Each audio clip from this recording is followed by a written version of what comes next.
Well, as we saw at the top of the bulletin, Oil-Free Otago held a summit over the weekend that included a conference on energy-related topics. One of those who spoke at the conference was the Otago Polytechnic's energy consultant, Neville Auton. He's worked on developing energy efficiency locally, and he joins us with his thoughts on the issues. Good evening, Neville. Good evening. Tell us a wee bit about your background. I have an electronics background initially, and worked in telecom, or the old post office and then telecom. Moved into the power company in Otago. Worked in the electricity industry for about 8 years, and then started consultancy and energy management, and been doing that for about 20 years. Now, you've done plenty of work on energy issues at the DCC. Tell us a little bit about your work there. 3 major projects, I suppose. One was the Moana pool heat pump. That was to recover heat out of the pool hall. I think the annual savings from that are about $585,000 a year. The second one would be the landfill gas recovery, where we're taking the methane out of the landfill and generating electricity. That's offsetting about $330,000 worth of energy. And then I suppose the third project was the carbon footprinting of the City Council. That took 2 years of work, basically, to map out the carbon footprint. Now, our reliance on oil seems as strong as ever. What's happening internationally in terms of new technology? I think new technology is being developed right throughout the world. There was, $53 billion worth of investment in green tech in the second quarter of last year. I think about $9 billion invested in US, 14 billion in China. We tend to think of China as not being where it's happening, but it's major. Europe slowed down, mainly because the feed-in tariffs for solar, they have solar PV, and they were getting paid to put it back into the grid.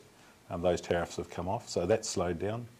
And the last thing is the nuclear power closed down in Germany as from a result of Japan, and that'll start to introduce new large-scale renewables again. What alternative sources are available locally?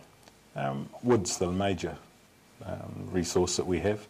It's within 50-kilometre radius, and that's available for heating fuels, as far as logs for home burning, pellets, a process called torrefied wood, which is really turning it into biocoal.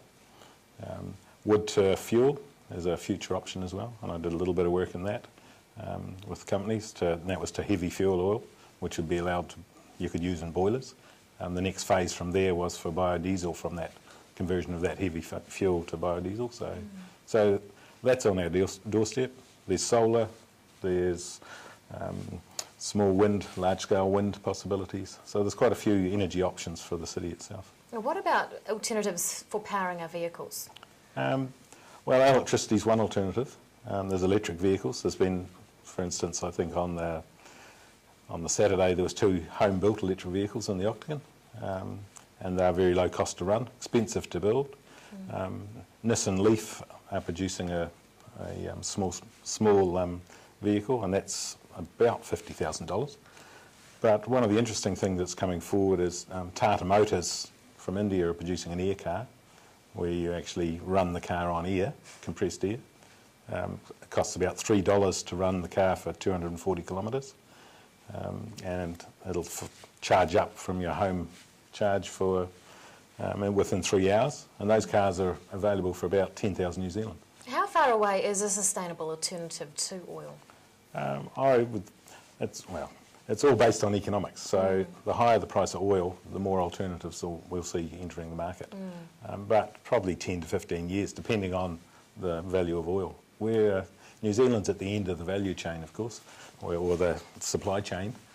So all we need is one ship diverted to someone else who's going to pay more, and all of a sudden we'll have a shortage. And in the 70s we had carless days, those things. So there are some opportunities there. Energy consultant Neville Auton, thanks very much for your time.